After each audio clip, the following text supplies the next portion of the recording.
ओम श्री साईराम. श्री साई चरित्राचा 50वा अध्याय हा अज्ञान निरसन या शीर्षकाचा आहे.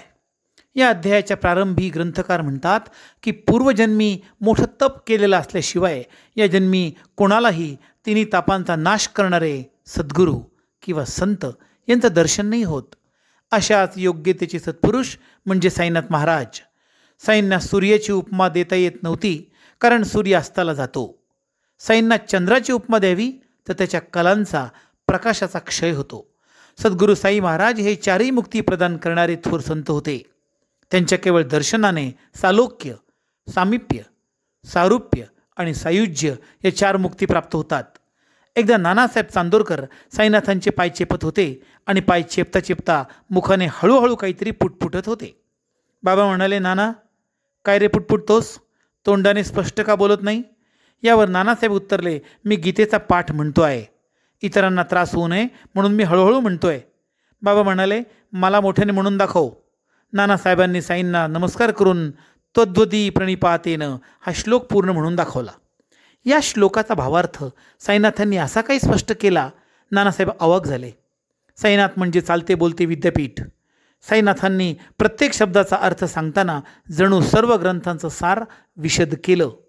कोणत्याही शाळेत न गेलेल्या या फकीराला संस्कृत भाषेचं हे व्याकरणासहित ज्ञान कुठून आलं आणि गीतेचा हा गूढ अर्थ कसा समजला, याचं मोठं आश्चर्य आहे. बाबांनी असा काही अर्थ विशद केला की नानासाहेब चांदोरकरांचा संस्कृत भाषेचा अहंकार कायमचा गेला. बाबांनी जे ज्ञानाचे कण नानांना दिले त्यांचं हे संक्षिप्त निवेदन. बाबा म्हणाले, प्रणिपात म्हणजे केवळ साष्टांग नमस्कार नव्हे. प्रणिपात म्हणजे शिष्याने आपलं पूर्ण शरीर चरणावर झोकून देणं होय. परिप्रश्न म्हणजे सद्गुरूंना केवळ कोंडीत पकडण्यासाठी किंवा सहज गंमत म्हणून प्रश्न विचारणं नव्हे. आणि सेवा म्हणजे गुरूंची चाकरी नव्हे तर ते समर्पण. साई म्हणाले, ज्ञान हा उपदेशाचा विषय नाही, ते प्रत्येक माणसात असतं. फक्त आरशावर जशी धूळ आरशाला झाकते, प्रतिबिंबाला झाकते, तसंच अज्ञान माणसाच्या ज्ञानाला झाकून टाकतं.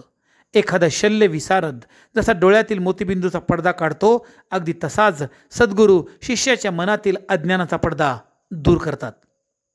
अज्ञान म्हणजे काय हे सांगताना साईनाथ महाराज म्हणतात, अज्ञान म्हणजे मायेचा खेळ. पेटलेलं लाकूड वेगानं गोल फिरवलं की अग्नीचं लाल चक्र आपल्याला दिसतं. अज्ञानाचं अगदी तसंच.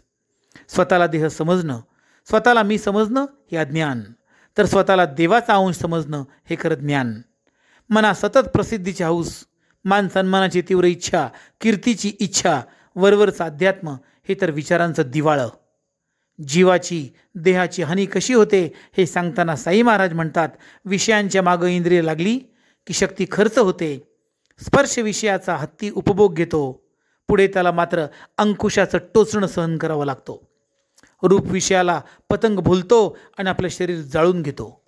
पाण्यातील रस विषयाला भुलतो आणि स्वतः प्राणाला मुकतो. भुंगा गंध विषयात गुंग होतो आणि कमलदलात बंद होऊन जातो. एका विषयापै इतके प्रसंग येतात, तर 5ही विषय एकत्र आल्यावर किती हानी होत असेल हे माहीत असून देखील माणूस विषयांच्या मागे धावतो, हे अज्ञान. साई म्हणतात, ज्याचं लक्ष सदा पैशांकडे लागलेलं आहे त्याला फक्त आणि फक्त आपल्या बायका पोरांचं चिंतन असतं, तो माणूस महाअज्ञानी. खरं तर भुंगा आणि बेडूक हे कमळाजवळ वास्तव्य करतात, पण भुंगा कमळात जातो, बेडूक मात्र चिखलात आहार करतो. अहो, समोर ज्ञानाचा डोंगर असला तरी मूर्खाचा ओढा अज्ञानाच्याकडे असतो. काम आणि क्रोधामुळे भल्या भल्या ज्ञानी लोकांची मती भ्रष्ट होते. ज्याची किळस वाटते त्याच गोष्टी स्वीकारल्या जातात. इंद्रिय, मन, बुद्धी ही कामवासनेची घरं, इथून कामवासना निर्माण होते. साई महाराज म्हणतात, स्वतःला ज्ञानी म्हणून मिरवणं, सद्गुरूंबद्दल सतत शंका घेणं हे अज्ञान. लक्षात ठेवा, अंमलेल्या पेजेच्या एका थेंबाने दुधाचा मोठा हंडासुद्धा नसतो. श्रोते हो, या अज्ञानाच्या वर्णनानंतर सद्गुरू साई महाराज आपल्याला ज्ञान कसं मिळवायचं ते सांगतात. ते म्हणतात, आपण आपल्या सद्गुरूंना सतत सांगावं, गुरुदेव माझी विषयातून सुटका करा. सद्गुरूंना कळवळा निर्माण होतो, ते बरोबर मार्ग दाखवतात. नामस्मरण, ग्रंथ, वाचन, पूजन याशिवाय मनाला आटोक्यात आणणं शक्य नाही. मनाला बेभान अश्वाप्रमाणे फिरू नका देऊ. चांगल्या गोष्टींचं मनन अवश्य करा. श्रोते हो, हा 50वा अध्याय म्हणजे ज्ञान आणि अज्ञान याबद्दल साईनाथांनी व्यक्त केलेलं विचार मंथन आहे.